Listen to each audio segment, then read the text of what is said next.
Red line اسلام آباد studio سے ادھر سے ہندوستان کا جے شنکر کہتا ہے کہ اس نے پاکستان کے خلاف آپریشن ختم نہیں کیا، ادھر سے پاکستان کے اندر دہشت گردی کے واقعات بڑھتے چلے جاتے ہیں۔ آج باجوڑ کے اندر ایک خودکش حملہ آور نے اسسٹنٹ کمشنر کے قافلے پر حملہ کیا۔ اسسٹنٹ کمشنر سمیت 4 افراد اللہ کو پیارے ہوئے، شہید ہوئے۔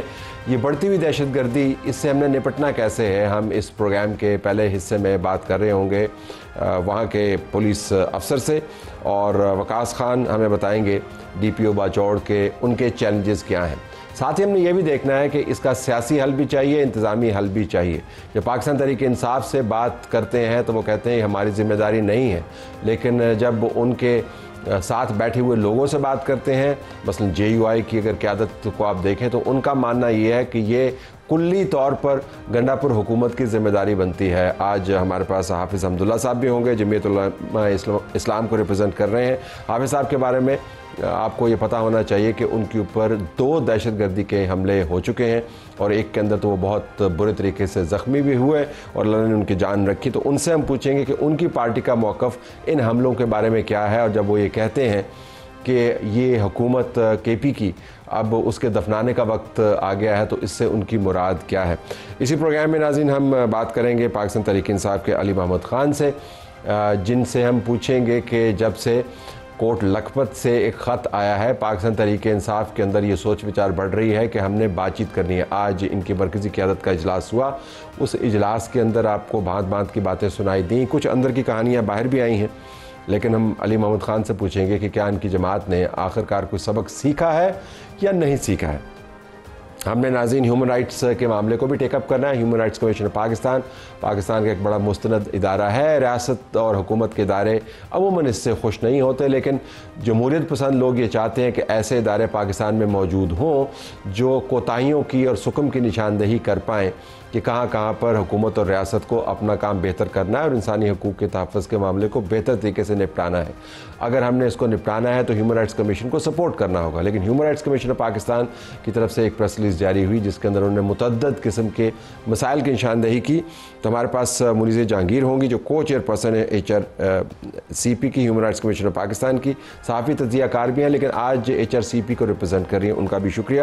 باجوڑ سے بات کا آغاز کرتے ہیں ناظرین۔ ڈی پی او باجوڑ وقاص خان ہمارے ساتھ موجود ہے لائن پر۔ وقاص صاحب بہت شکریہ، ایک تو ہم سب کی ٹیم کی طرف سے، سما کی طرف سے، ہمارے دیکھنے والوں کی طرف سے، آپ کی تمام ٹیم کا بہت شکریہ۔ آپ بڑے نامساعد حالات میں کام کر رہے ہیں۔ جو لوگ شہید ہوئے ان کو اللہ جنت فردوس میں جگہ عطا فرمائے، اور ہماری ہمدردیاں اور دعائیں ان کے ساتھ ہیں۔ میں آپ سے جاننا چاہوں گا کہ یہ جو حملے ہو رہے ہیں یہ آپ کو ایک سٹینڈ الون ایونٹ جس کو کہتے ہیں وہ ہے، یا اس کے پیچھے کوئی منظم کام ہوتا ہوا نظر آ رہا ہے آپ کو؟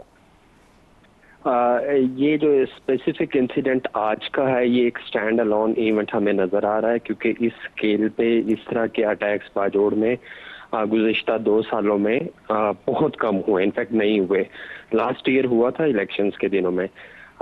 ویسے اکا دکا واقعات ہوتے رہتے ہیں باجوڑ میں، ٹیررزم کافی حد تک کم ہو گئی تھی، لیکن یہ ایک سٹینڈ الون ایونٹ ہے، اور اس کی ہمیں جو کازز ہیں یا جو اس کے پیچھے موٹیو ہے اس کو ہم اسرٹن کرنے کی کوشش کر رہے ہیں۔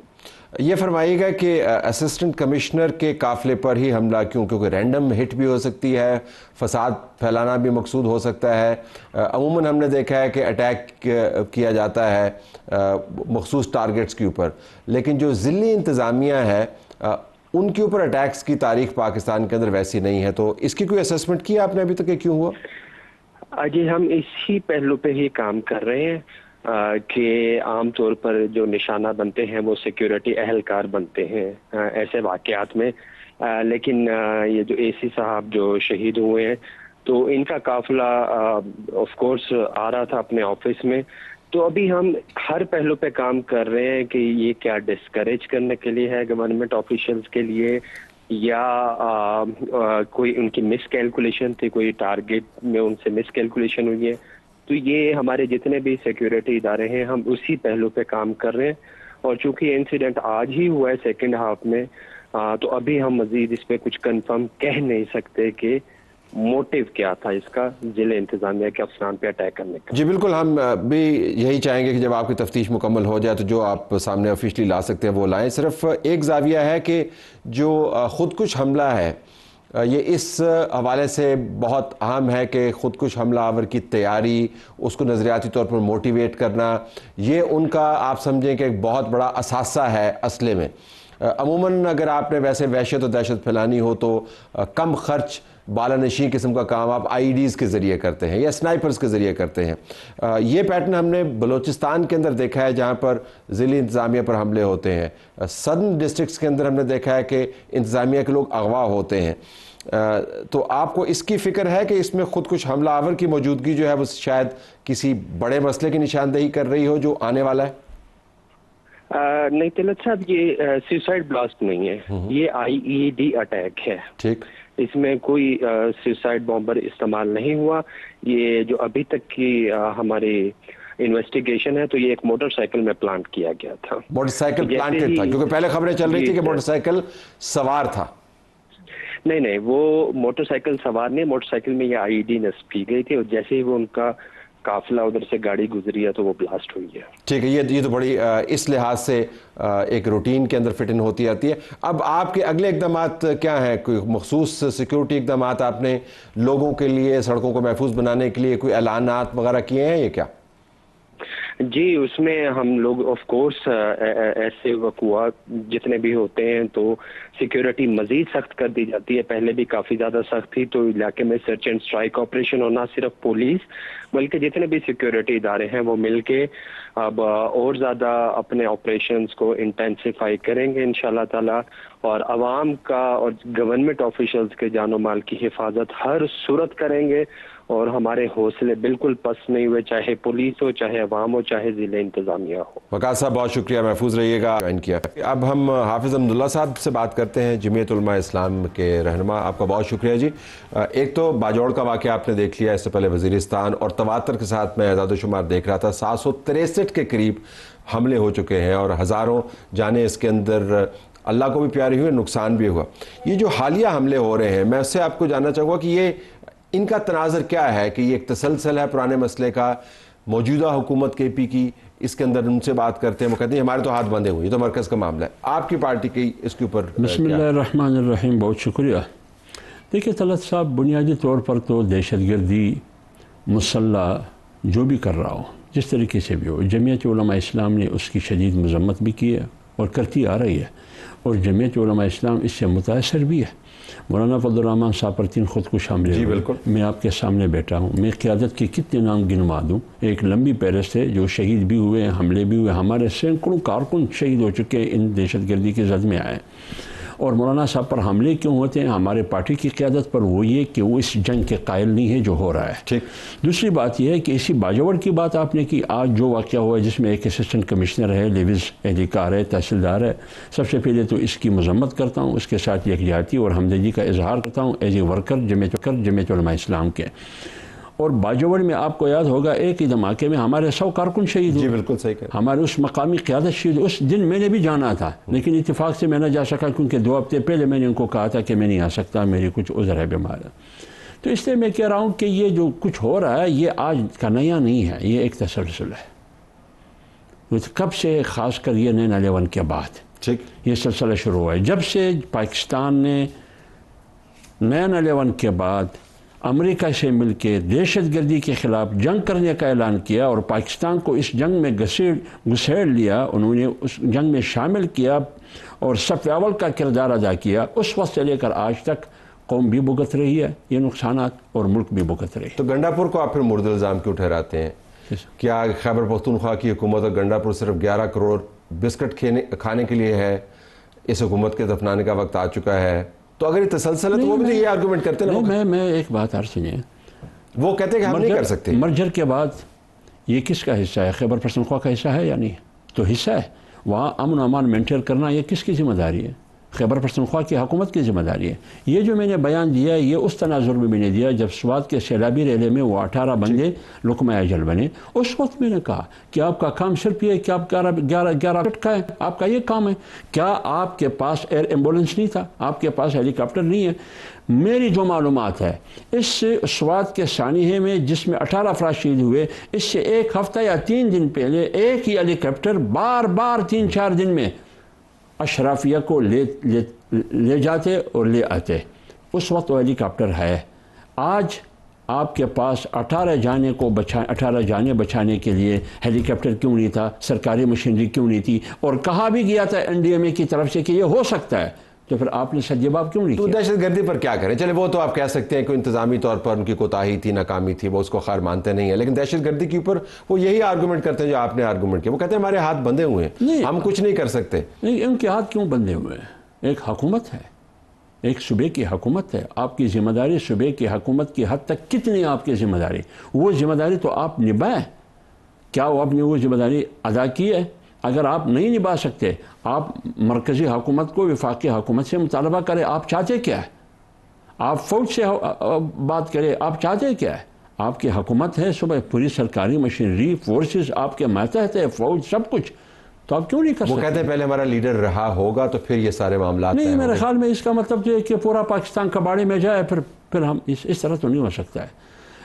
یہ پہلی دفعہ نہیں ہے کہ عمران خان جیل میں، ہمیں دکھ ہے، ہم یہ نہیں کہتے ہیں کہ ہم وہ جیل میں رہے اور ہم خوش ہو، اس پر ہم خوش نہیں ہیں۔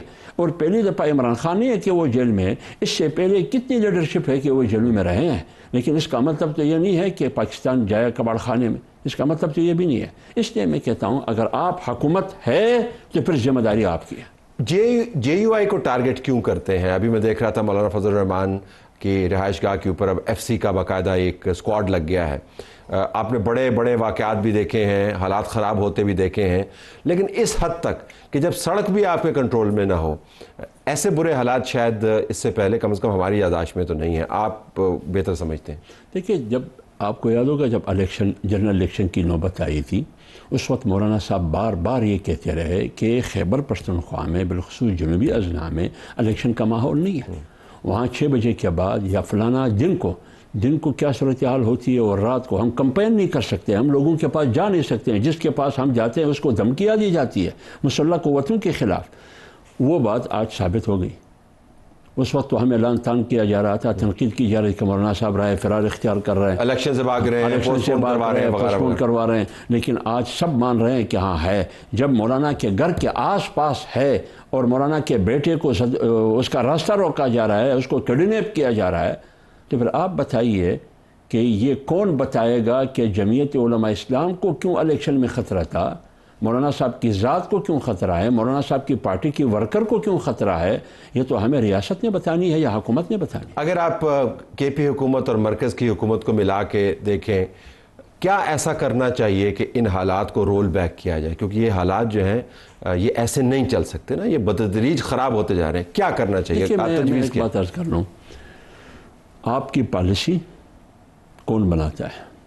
پارلیمنٹ نہیں بنا رہا ہے۔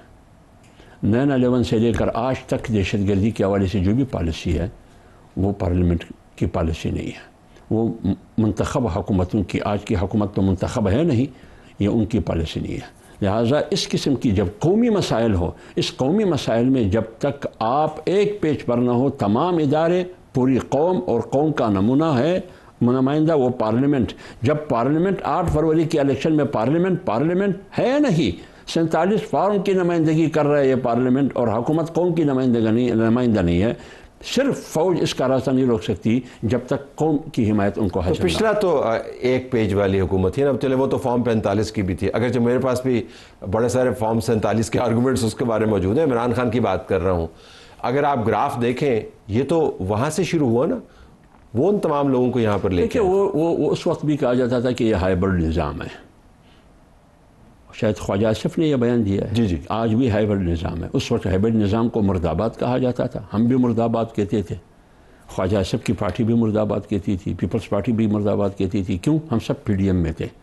آج کا ہائبرڈ نظام کو خواجہ آصف زندہ آباد کہتے ہیں، اس میں اور اس میں فرق کیا ہے؟ بالکل آخر میں تو KPK کی حکومت کا معاملہ تو نہ ہوا، تو ان کو گرانے سے تو فرق نہیں پڑے گا، ان کو گرنا چاہیے یا چلنا چاہیے؟ ایک سیاسی بھونچال خام کو کیوں کھڑا کریں؟ میں ایک بات کر لوں، مولانا فضل الرحمان صاحب کے پاس کل PTI کی قیادت آئی تھی، میں تو کل ہی آیا ہوں، میں تو ادھر تھا ہی نہیں. میڈیا سے مجھے پتہ چلا کہ مولانا صاحب سے یہ درخواست کی تھی کہ اگر PTI کی حکومت کے خلاف خیبر پختونخوا میں تحریک عدم اعتماد آتی ہے تو جمعیت علماء اسلام اس کا حصہ نہ بنے. مولانا صاحب نے جواب میں کہا تھا ہم اس کو دھاندلی زدہ اسمبلی کہتے ہیں، یا عوام کی نمائندہ اسمبلی ہے نہیں، تو میں اس میں کیوں پڑھوں؟ تحریک عدم اعتماد خیبر پختونخوا میں پیش ہوتی ہے یا نہیں ہوتی ہے، جمعیت علماء اسلام کو اس سے کوئی دلچسپی نہیں. شیخ وقاص اکرم تو کہتے ہیں کہ مولانا پیچھے پیچھے بھاگ رہے ہیں. شیخ وقاص اکرم جب وہ کہتے ہیں کہ مولانا پیچھے پیچھے بھاگ رہا ہے، تو کل رات کو کون آیا مولانا کے پیچھے؟ یعنی کل رات آپ PTI کی قیادت آئی، اب یہ بتائیے PTI کی قیادت جو مولانا کے پاس آئی، کیا وہ غلط کر رہے ہیں یا شیخ وقاص غلط بیانی کر رہے ہیں؟ اور دوسری بات یہ میں بار بار کہتا ہوں، میرے لیے محترم، شیخ وقاص ہے کون؟ اس سے پہلے وہ کس پارٹی میں تھا؟ اس سے ماضی میں جا کے وہ کس پارٹی میں تھا؟ اس سے ماضی میں جا کے وہ کس پارٹی میں تھا؟ جب ایک آدمی، ہم بوٹ اتنے جلدی اور تیزی سے تبدیل نہیں کرتے ہیں جتنے یہ پارٹیاں تبدیل کرتے ہیں. یہ کل آئے گا ایک دن ایسا کہ یہ عمران خان کو بھی تنقید کا نشانہ بنائیں گے. چلے، ہم نے آپ کی بات نوٹ کر لی، بہت شکریہ. ناظرین، پروگرام ہمارا جاری ہے.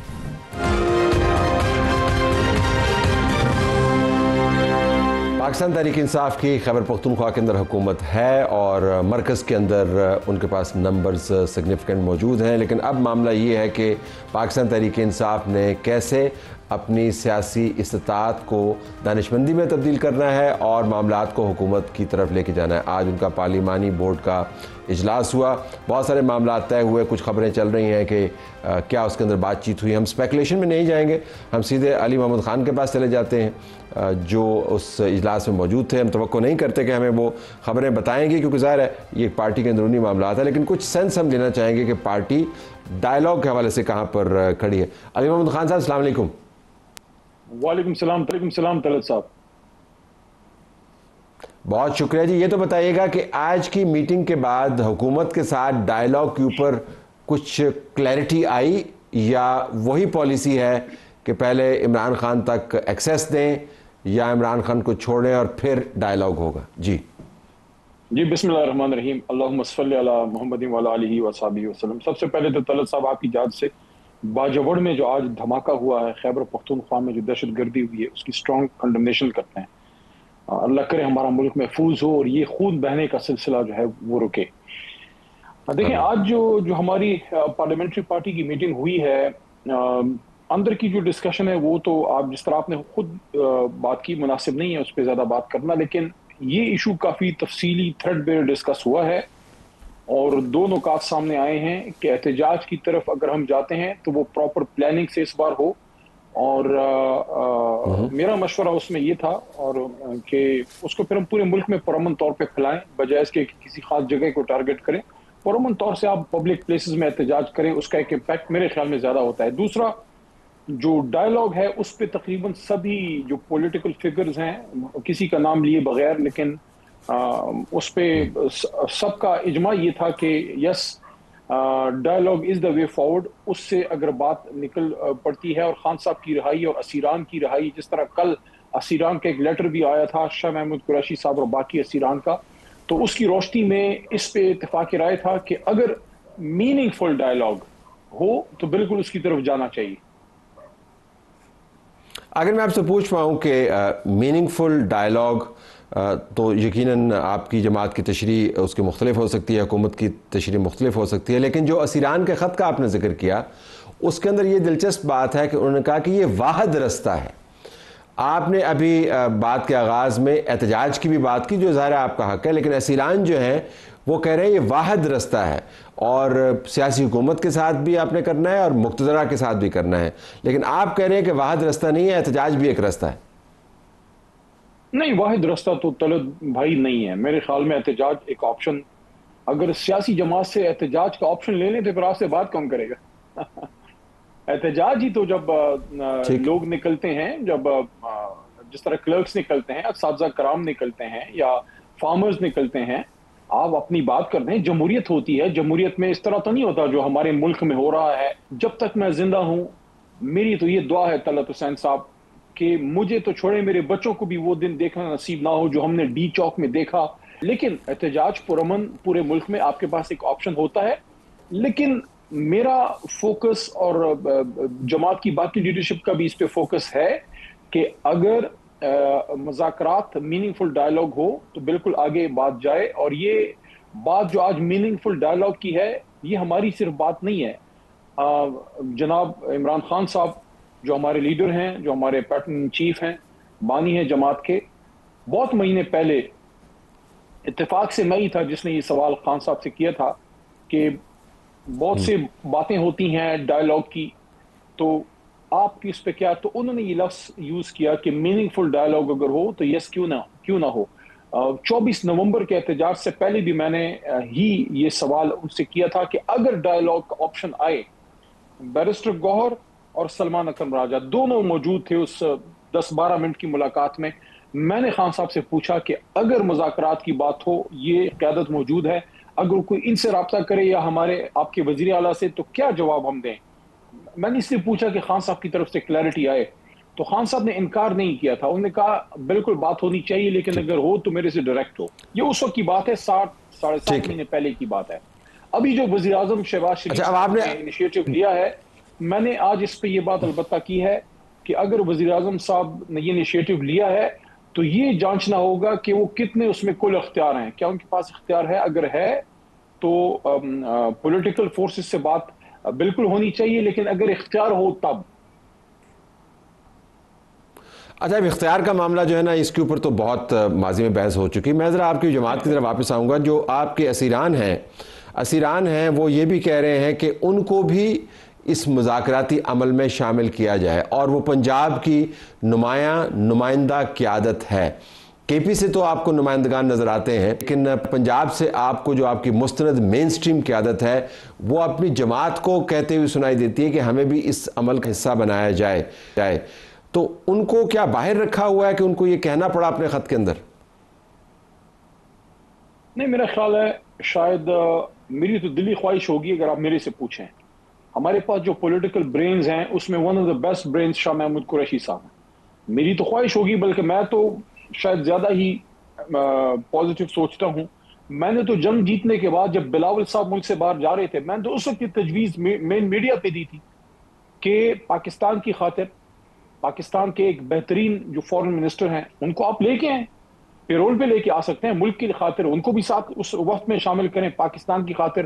لیکن وہ ظاہر ہے, میں جو بات کر رہا تھا وہ نکارخانے میں طوطی کی آواز ہے, باہر بھیجنا تو چھوڑیں, وہ تو ان تک ملاقات تک رسائی بڑی. لیکن وہی شاہ محمود قریشی آپ کو کہہ رہے ہیں کہ ان کو اپنی پارٹی کے مذاکرات کے اندر شامل کریں, تو پہلے یہاں پر تو شامل کر لیں, وقت میں تو بعد میں شامل ہوں گے.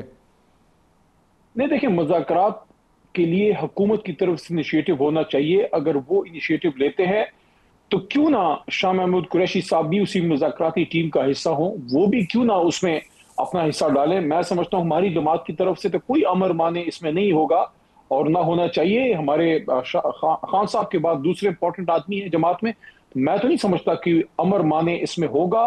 ہاں, حکومت کی طرف سے کیا اس میں تعاون ہوگا, کیا وہ ایک اسیر شخص کو اس میں شامل کرنا چاہیں گے؟ میں سمجھتا ہوں لیگلی پولیٹیکلی دونوں پاسبل ہے. بالکل. آخر میں کیا آپ نے یہ کہا, آپ کے حوالے سے بیان چل رہا ہے کہ P T I social media کو محدود کرنے کی تجویز آپ نے دی یا نہیں دی؟ میں نے اتفاق و اتحاد کی بات کی ہے کہ آپس میں اتفاق و اتحاد پہ زور دیں. ہمارا مخالف ہمیں تقسیم کرنا چاہتا ہے اور فوکس صرف خان صاحب کی رہائی پہ کریں, کیونکہ خان صاحب رہا ہوں گے تو یہ پارٹی واپس جو ہے وہ اپنی فارم میں آئے گی اور آگے بڑھے گی. میرے کہنے کا مقصد یہ ہے کہ سوشل میڈیا پہ ایک دوسرے کے خلاف جو ہے مہم جوئی کی بجائے اتفاق و اتحاد پہ فوکس کریں اور خان صاحب کی رہائی پہ فوکس کریں. Okay, I have to leave it there. ناظرین, اب ہم بات کر لیتے ہیں human rights commission of Pakistan کی. ہم اس ادارے کو جمہوریت کا ایک اہم حصہ سمجھتے ہیں. ہمارا ماننا یہ ہے کہ پرائیویٹ سیکٹر کے اندر این جی اوز کے ذریعے جو بھی ہیومن رائٹس پر کام ہو رہا ہے اس کے ذریعے حکومت کو فائدہ ہوتا ہے اگر جمہوری انداز سے آپ نظام کو چلانا چاہیں تو. لیکن ہیومن رائٹس کمیشن جو ہیومن رائٹس کی پروٹیکشن پر کام کرتا ہے اس کے اپنے رائٹس کے بارے میں اب اس کی شکایات ڈیولپ ہو گئی ہیں. وہ کہہ رہے ہیں کہ ہمارے ورکرز کو ہراس کیا جا رہا ہے. ہمارے پاس منیزہ جہانگیر صاحبہ موجود ہیں, صحافی تجزیہ کار ہیں, لیکن اس وقت وہ کو چیئرپرسن HRCP کے حوالے سے ہمارے پاس موجود ہیں. آپ کا بہت شکریہ منیزہ. تو آپ تو عموماً ڈاکومنٹ کرتے ہیں وہ واقعات جن کا تعلق لوگوں کے, عوام کے حقوق سے ہے. آپ پر غیر معمولی کیا اس مرتبہ ہو رہا ہے؟ یہ کوئی فنکشنل قسم کی پرابلمز ہیں, کوئی پالیسی کی پرابلمز ہیں, کیا ہیں؟ بہت شکریہ کہ آپ نے اس ایشو کو اپنی پروگرام میں جگہ دی. دیکھیے, human rights commission of Pakistan 1980s سے کام کر رہا ہے اور جنرل ضیاء الحق کے دور سے لے کے جنرل مشرف کا دور بھی ہم نے دیکھا ہے. مگر پہلی دفعہ طلعت صاحب ہم نے یہ دیکھا کہ جب ہم راؤنڈ ٹیبلز بھی کرتے ہیں, اور ہم راؤنڈ ٹیبلز کے اندر ہم حکومت کے جو نمائندے ہیں ان کو بھی بلاتے ہیں, خاص طور پہ پسماندہ علاقوں سے. تو گلگت کے اندر ہم نے راؤنڈ ٹیبل کرنے کی کوشش کی نیچرل ریسورسز کے حوالے سے. تو وہاں پہ کچھ لوگ آئے اور انہوں نے وہاں کے ہوٹل کو کہا کہ جی آپ کو نو آبجیکشن سرٹیفکیٹ کی ضرورت ہے. ہم نے کہا جی کیوں, ہم تو سارے پاکستانی آپس میں مل کے کوئی بات چیت کرنا چاہ رہے ہیں. تو انہوں نے کہا نہیں, اگر آپ کے پاس نو آبجیکشن سرٹیفکیٹ نہیں ہوگا تو آپ یہ پروگرام آگے نہیں بڑھا سکتے, اور اگر آپ نے اس کے اوپر عمل نہیں کیا تو آپ کے خلاف بہت سخت کارروائی ہوگی. ہم نے کہا آپ ہمیں ریٹن دے دیں. تو انہوں نے کہا جی ہم ریٹن نہیں دے سکتے. ہم نے پوچھا آپ کون ہیں؟ تو انہوں نے کہا کہ آپ یہ سوال نہ کریں, ہم DC آفس سے آئے ہیں. پھر جب ہم نے DC آفس کو فون کیا تو انہوں نے کہا جی اس نام کا تو کوئی بندہ ہمارے پاس ہے ہی نہیں. اسی طرح ہم نے اسلام آباد جہاں ہم بیٹھے ہوئے ہیں, راؤنڈ ٹیبل ہو گیا پھر یہ نہیں جی نہیں ہوا. وہ راؤنڈ ٹیبل ہوٹل نے کہا کہ آپ نہیں کر سکتے. ہم نے اس کو زیادہ چھوٹا کر کے, چونکہ ہمارے دفاتر بہت چھوٹے ہوتے, تو ہم نے اس کو ایک بڑے چھوٹے پیمانے پہ کیا, چونکہ ہم چاہتے تھے کہ ہمارا کام آگے جائے. اسی طرح اسلام آباد کے اندر ہم ایک ہوٹل کے اندر اپنے راؤنڈ ٹیبلز کرتے ہیں جہاں پہ ہم باقی لوگوں کو شرکت دیتے ہیں, اور ہم نے گورنمنٹ آفیشلز کو بھی شرکت کرنے کی دعوت دی ہوئی تھی. ادھر بھی وہ آئے اور انہوں نے کہا کہ جی کچھ ایسے لوگ آئے, انہوں نے کہا کہ ہم آپ کو بتا نہیں سکتے کہ ہم کون ہیں, مگر آپ نو آبجیکشن سرٹیفکیٹ لے کے آئیں, DC سے لے کے آئیں, پھر آپ یہ یہاں پہ کر سکتے جو بھی بات آپ نے کرنی. ہم نے کہا جی آپ ہمیں ریٹن دے دیں.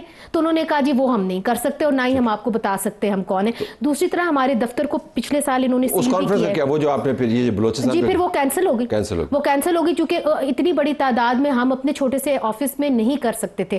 تو ایک طرف سے آپ کہہ رہے ہیں کہ آپ جمہوری حکومت ہیں اور آپ چاہتے ہیں کہ بات چیت ہو پولیٹیکل مسائل کے اوپر, اور ہم آپ کو دعوت دے رہے ہیں کہ آپ آئیں اس پہ بات کریں, اور دوسری طرف سے آپ بالکل چیزوں کو ختم کرنے کی طرف لے کے جا رہے ہیں. دیکھیے پاکستان جو ہے اس وقت رائٹس کے حوالے سے ایک پریشر کوکر بن گیا ہے, اور HRCP وہ سٹی ہے. آپ اس سٹی کو بند کر دیں گے تو خدا نہ خواستہ ایک سانحہ نہ. آپ کی طرف سے توجہ دلاؤ نوٹس آتا ہے بنیادی طور پر کہ معاشرے کے اندر ہو کیا رہا ہے, اور حکومت اس سے اتفاق کرے نہ کرے. لیکن اس کے علاوہ ورکرز کی ہراسمنٹ کا بھی میں نے پڑھا, وہ کیا ہے؟ جی, ورکرز کی ہراسمنٹ کے حوالے سے کئی ایسے علاقے ہیں جہاں پہ آپ کہہ دیں کہ وہ بڑے حساس علاقے ہیں, جہاں پہ ہمارے ورکرز کام کرتے ہیں, خاص طور پہ ہماری خواتین ورکرز کام کرتی ہیں. تو ان کو کہا گیا کہ جی آپ اپنے خاوند کے جتنے بھی بینک اکاؤنٹس ہیں ہمیں دیں. پھر ان کے بچے ساتھ تھے تو آپ کے بچے بہت پیارے لگ رہے ہیں, آپ اس ادارے میں کام کیوں کر رہی ہیں.